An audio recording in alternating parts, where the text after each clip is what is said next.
நிறைந்திருக்கும் கனி கூட்டம் அதிசயம், வண்ணத்து பூச்சி உடம்பில் ஓவியங்கள் அதிசயம், துணை செல்லும் காற்று தெல்லிசையாதல் அதிசயம், குருநாதர் இல்லாத குயில் பாட்டு அதிசயம், அதிசயமே அசந்து போகும் நீ எந்தன் அதிசயம்.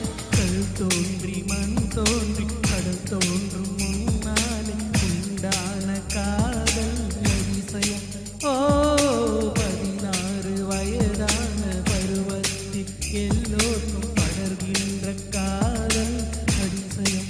ஓ பூவுக்குள் ஒளிந்திருக்கும் கனிக்கூட்டம் அதிசயம், வண்ணத்து பூச்சியுடம்பில் ஓவியங்கள் அதிசயம், துணை செல்லும் காற்று மெல்லிசையாதல் அதிசயம், குருநாதர் இல்லாத குயில் பாட்டு அதிசயம், அதிசயமே அசந்து போகும் நீ எந்தன் அதிசயம்.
போகும்